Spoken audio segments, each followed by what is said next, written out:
Alright, so for this lecture, I'm going to try to do a little twofold lecture here. So I just want to do a quick lesson on the heart using models, and then in the next one I'm actually going to have a dissected heart and kind of run through it. So that way, for my students in my course online, obviously you can't do the exact lab that my students in person did, but at the same time at least I can try to do my best to bring you that lab and what they got to see and visualize as well, so through both models and dissection. So alright, so here is kind of a rote representation of what the inside of the thorax would be like. So as you know, we've got, so here this would be the trachea, this would be the larynx, this would be the trachea, and that's the thyroid gland on the trachea. Okay, obviously we've got two lungs, we've got a right and a left lung, and then in between we have the heart. Now there is a word for this that I want you guys to know and understand. I'm going to write that down in a moment, about where the heart is located within the chest. Remember that the heart is found within what's called the mediastinum.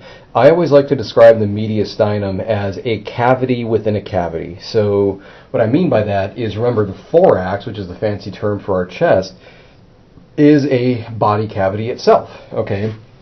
Now, obviously, the thorax, the bones have been removed from this image, and we have many of the major organs that are normally within. So now, anteriorly, laterally, and posteriorly, the lungs are almost in complete contact with those walls of the thorax. Okay, you know, there's that little bit of space called the pleural cavity you'll learn about, down the road in the respiratory system. But for all intents and purposes for now, let's just say that the anterior, lateral, and posterior components of sides of the lungs are basically in contact with those components, or those parts of the walls of the thorax.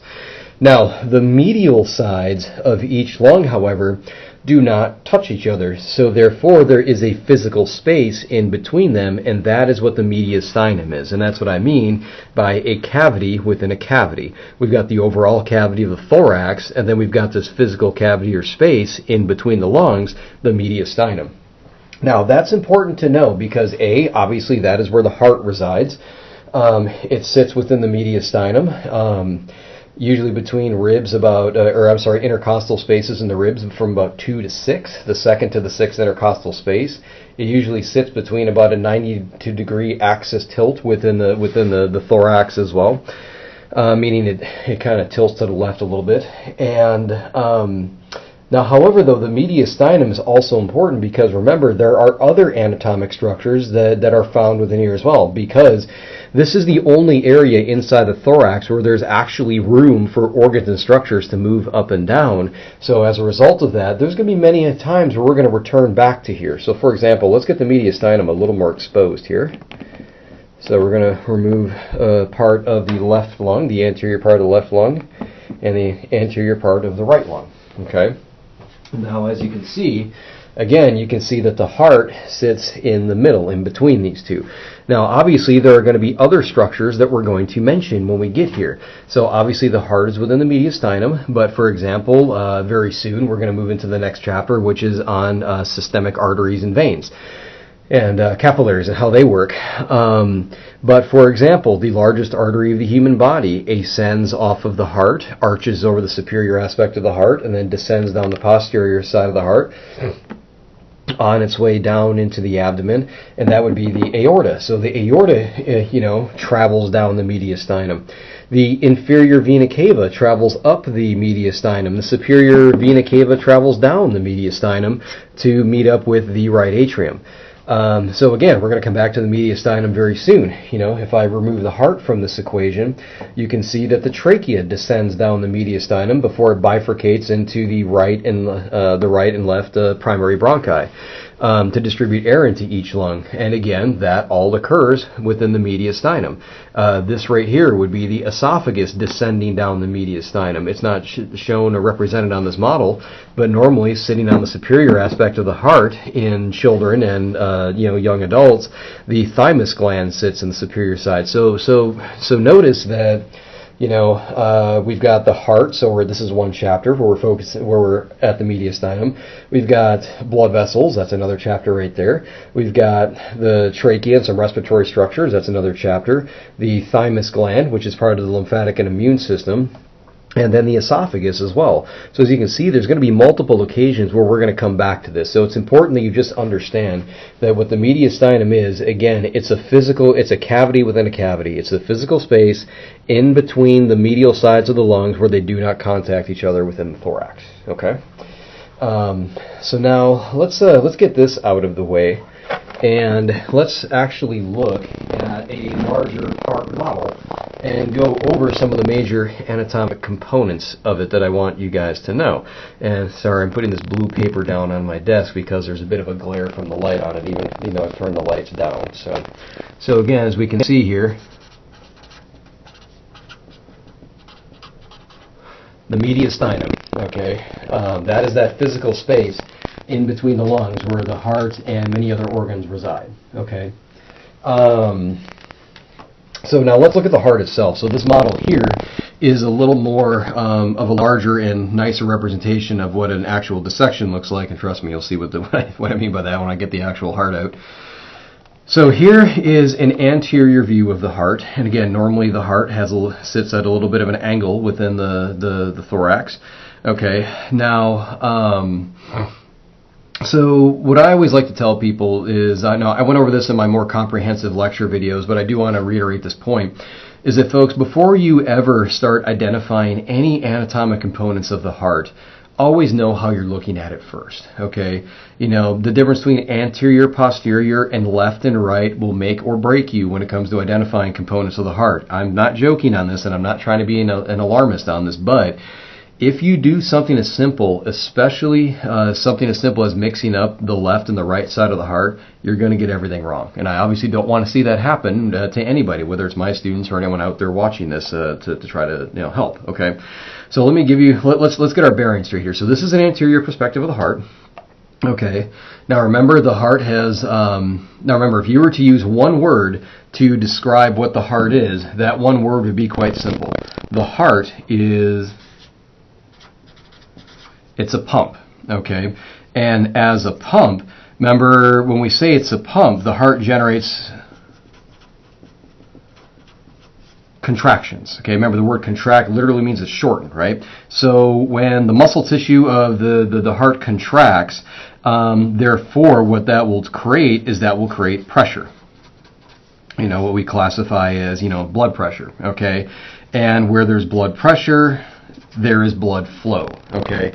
So the job of the heart, the job of the heart is to circulate blood throughout the various circuits that it's connected to. And I'll explain that more in a moment, okay? Now, let's take a look at this here. So we've got an anterior view of the heart. Now remember, the heart has 4 chambers, okay? 4 chambers.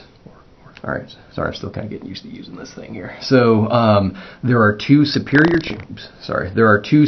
chambers, and there are 2 very large muscular inferior chambers, okay? The superior chambers, recall, are the atria, and the muscular inferior chambers are the ventricles, okay? Now, and in my more comprehensive lectures, remember I said to think of the atria as the receiving chambers, that's how blood enters the heart, and the ventricles as ejecting chambers, they're what kick blood out of the heart, okay? Now, there's a couple things there's 2 atria and there's 2 ventricles, okay? And again, the heart has a right and a left side to it. Now, again, if we look at a heart, again, normally, especially if we look at it from that axis deviation that it has within the thorax between 90 to 60 degrees that it sits at, positive that is, remember that this right here, this point on the inferior aspect of the heart is called the apex, okay? So if we look at the heart like kind of like a triangle, let's flip this around and look at it from a posterior view. This will help me illustrate this better. So basically, we've got these kind of like these flaps or these sacs, which are the atria on the superior side, And then we've got these big, meaty muscle chambers on the inferior side of the heart that are the ventricles. Okay, if we were to, let's say, draw a line where the atria and the ventricles meet, that would be like the base, or that would be the base. And then if we were to go from each edge of the base and continue that line, each side that projects from the base would meet at a certain point. And if we look at the heart like a triangle, the point at which these sides meet would be the apex. Okay, so this here is the apex of the heart, this lower point where each side of the ventricles meet. Okay, now again, normally the way the heart sits within the mediastinum, the apex has a tendency to point to the left. Okay, so whatever side the apex is on, it's more to the left. Okay, now if we look over here, this is the right side of the heart, and this therefore is the left side of the heart. So this flap or this sac on the superior side, on the right side, that is simply the right atrium. And then this component here is called the auricle of the left atrium. Okay, the auricles they're kind of like flaps, almost like dog ears that kind of flap over the ventricles. They kind of add a little surface area and muscle tissue that give the atria a little extra pumping power. Okay. Now, if you were to look at this from an anterior view, you would initially have the perception that the right atrium is much larger than the left atrium. Now, that's not necessarily the case. It's just that most of the right atrium is oriented to the anterior side of the heart. If we were to flip this around to the posterior side and look, now look at how much left atrium you see here. So most of the left atrium is on the posterior side, and much of the right atrium is on the anterior side. Okay, and then again, we can see that apex, and then this would be the left ventricle, and then this would be the right ventricle.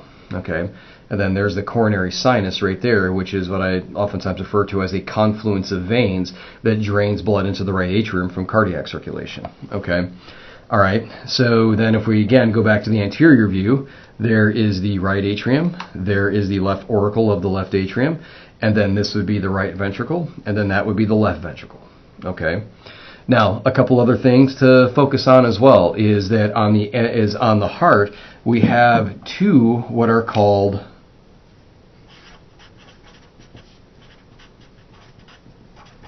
great arteries. So why would we call them that, great arteries? Because they're just flippin' awesome to have?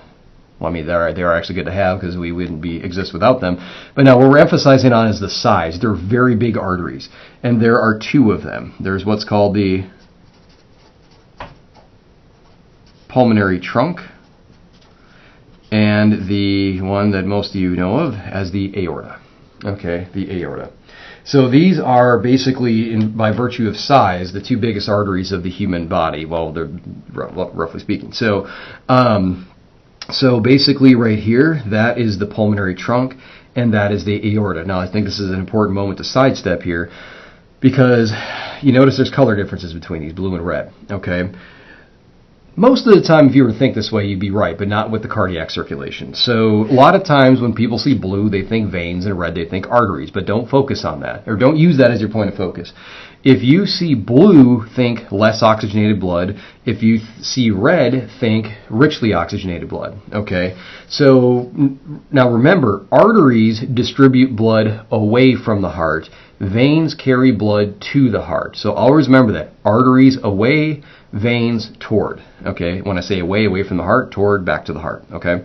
So the reason why the pulmonary trunk is blue is because less oxygenated blood is ejected through this. All right, versus the aorta, which you can see is bright red. This is, very richly oxygenated blood is being ejected through this. Okay, now, if you were to look at this, notice this would be the base of the pulmonary trunk, and that's the base of the aorta. Okay. The base of the pulmonary trunk is anterior to the base of the aorta. So the pulmonary trunk is anterior to the aorta, okay, or the aorta is posterior to the pulmonary trunk. And remember, you'll see in a moment when I pop this anterior part of the ventricles off, most of the right ventricle faces anteriorly, versus much of the left ventricle, some of it's anterior, but it also wraps laterally and posteriorly around. So the left ventricle is kind of more wrapped around the left side of the heart, versus the right ventricle is more, just right in front. Okay. So yeah, so the pulmonary trunk is anterior to the aorta. Now, in a dissected heart, if we were to cut these off, you would see that the tunica media, which is the muscular wall of the aorta, is significantly thicker than that of the pulmonary trunk. So, for example, if you're taking a lab practical and you saw a pin in one of these arteries, and you had to identify which one was which, remember, pulmonary trunk is anterior to the aorta, but if you're still having a harder time with that, look at the wall of each of these arteries. Whichever one is thicker, that's going to be the aorta, okay, because the aorta is a bigger artery than the pulmonary trunk, okay, and, let's get this out of the way, too. Why is this called a pulmonary trunk? Where is blood going that enters this artery? Well, obviously, if we call it the pulmonary trunk, that's blood that's going to the pulmonary circuit, which is the more technical term for the lungs. The aorta is the beginning of what we call the systemic circuit, the very large and massive arterial system that's going to distribute blood to all the other major body systems that is not predominantly the pulmonary circuit. Okay, so pulmonary circuit, systemic circuit. Okay, that's something important to keep in mind. All right, and you do need to use those terms, because A, that will make a lot of things easier moving down the road, and B, as you guys have heard me say before, I hammer on blood flow through the heart, how blood basically goes through the right side of the heart and into the pulmonary circuit to become more richly oxygenated and get rid of CO2, and how that blood returns to the left side of the heart and is equally distributed to the systemic circuit so we can get oxygen and nutrients to our vital organs and get CO2 out of them. Okay, so that's why those are important little details to know. Okay. So I'm going to remove the anterior part of the right atrium here. Whoops. Okay. Now you can see there is a large vein that is attaching to the superior side of the right atrium. That is the superior vena cava. If we were to flip this around and look at the right atrium from an inferior perspective, you see another big opening right here. This is another vein. So if this is the superior vena cava on the upper part of the right atrium, then this would obviously be the inferior vena cava that attaches to the inferior part of the right atrium. And just a quick review, remember that blood that is entering through the superior vena cava, that's blood that's coming back to the heart from the head, neck, and upper limbs. And then blood that's coming in through the inferior vena cava, we could just easily say from everywhere else in the systemic circuit. And then the coronary sinus, remember, is draining blood from the coronary circulation also back into the right atrium. Okay, so the right atrium collects blood that is less oxygenated that went through the systemic circuit. Okay, and the left atrium, which we can see on the posterior side collects blood that returns from the pulmonary circuit that is more richly oxygenated. Okay, I'm going to put this back on, so we're going to return to that in a moment. Okay, so now let's take the anterior part. Hold on, give me a sec, sorry. Let's take the anterior part of the ventricles off here. Okay.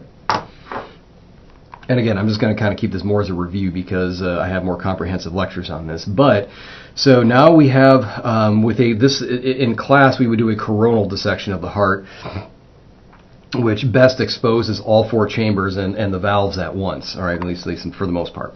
Okay, so again, right atrium, right ventricle, left atrium. Okay, that's the left auricle. Okay. Now you'll notice there's these like stringy looking objects in here. Remember, there are two different types of valves within the heart. There are what are called AV valves, which stand for atrioventricular valves, and then there's what are called semilunar valves. Now again, it's all in the name. So AV valves is just simply saying between the atria and the ventricles. Okay, and there are two of those. There is the tricuspid valve, which has three cusps. 1, 2, 3, between the right atrium and the right ventricle. And then there is the bicuspid, or more commonly called the mitral valve, that has 1 and 2 cusps between the left atrium and the left ventricle. Now remember, the whole purpose of a valve is to promote one directional flow by preventing backflow. Okay, if we want to be technical in how we said that, we could say valves promote unidirectional flow by preventing retrograde flow. Okay, so basically when these valves open, blood will fall down into the ventricles from the atria, and then when the ventricles contract, these valves will push close, preventing that blood from going back up into the atria. Okay, And then that allows for one-way flow through these semilunar valves into each circuit from the ventricles. Because remember, atria receive, ventricles eject. Okay, and that's the key thing with semilunar valves. Both semilunar valves are made of 3 cusps that have this kind of half-moon shape to them. And so since the aortic valve is a little bit bigger than the pulmonary valve, but otherwise they're basically the same in design. So to simplify that, they're just named for the base of the great artery that they reside within. So this is the pulmonary trunk. That would be the pulmonary valve. That's the base of the That's the base of the aorta right there. That's the aortic valve. Okay. Now, and again, same concept. When the ventricles are contracting and these AV valves close, that prevents blood from prolapsing or going back up into the atria, and that allows that blood then to get pushed through the semilunar valves into the great arteries, and then that blood will get distributed to what they're connected to, the pulmonary circuit and the systemic circuits. Okay, and then when the ventricles go to relax and they refill with blood and pressure drops inside of these, that blood, because of gravity, that blood in them is naturally going to want to fall. Well, because these have these kind of half-moon cup-like shapes to them, when blood falls and those cups fill up, then those valves slam shut and then blood cannot go back down into the ventricles. Again, continuing with that theme of promoting one-way flow by preventing backflow. Okay. So that's a key thing there. So pulmonary trunk, pulmonary valve, aortic valve. All right. Now you'll also notice that, and one of the cues that I always tell my students to tell the difference between them is, which I think is an easy distinction to make, is when you look at the AV valves, notice these string-like fibers that are attached to them. Those are called chordae tendineae. Okay, to which roughly translates into tendinous cords. So basically, these chordae tendineae attach the cusps to these bumps of muscle within the ventricles called papillary muscles. Because remember, in Anatomy 1, you learned that the word papilla is like a bump or an elevated piece of tissue. So basically, AV valves have chordae tendineae attaching to papillary muscles. Notice how semilunar valves are independent of those cords. Okay, so that's the big cue I always tell my students to tell the difference between the two. Then it's just simply a matter of knowing that, okay, well, the mitral valve is on the left side, the tricuspid valve is on the right. Okay, you can see here that the right ventricle leads to the pulmonary trunk, and there's the pulmonary valve, and you can see that the left ventricle leads to the aorta, and there's the aortic valve. Okay. And then you'll also notice that there's this very corrugated look to the inside of the ventricles. As you see, there's all these little independent beams of muscle inside the ventricles, especially highly concentrated down by the apex. Those are called trabeculae carneae. Trabeculae meaning little beams, and then carneae just basically meat, which is that's what meat is. It's muscle tissue. These help to increase the pumping power of the ventricles from within. Okay, because remember, the heart histologically is made of 3 tissue layers piled on top of one another. There's a really thin epicardium on the outside, which is a serous membrane. There's a more muscular myocardium, which is the actual pumping muscle tissue of the heart. And then there's another thin endocardium that coats the inside of the chambers. Now, both the epicardium and the endocardium are made of simple squamous epithelium, and they are serous membranes. Remember, serous means watery. So the serous membrane on the outside of the heart lubricates the outside of the heart as it rubs against the pericardium as it expands and contracts, all right, to reduce friction and wear and tear. Now remember, blood is a thick, viscous connective tissue, so to better allow it to move through the chambers, it makes sense to have a watery serous membrane on the inside of the ventricles as well. All right. And then the myocardium is the muscle tissue that is the tissue that actually does the pumping or performs the pumping actions of the heart itself. All right. Now, these trabeculae carneae are basically just beams of myocardium that increase the pumping power from within. And again, the way to tell the difference between a papillary muscle and a trabeculae carneae is, remember, papillary muscles have chordae tendineae attached to them. Trabeculae carneae are beams of muscle that have no cords attached to them. Okay. And then you'll also notice there is this muscular septum that is in between. The ventricles. There's also a small muscular septum between the atria called the interatrial septum, which is not visible the way this is that's put together here. But there's this big muscular septum down here in the ventricles. So we want, basically the purpose of these septums, interatrial and interventricular, remember the prefix inter means between, okay? Basically what these septums do is they separate the right side of the heart from the left side of the heart, okay? So recall what I said a moment ago, and again I go over more comprehensively in other lectures.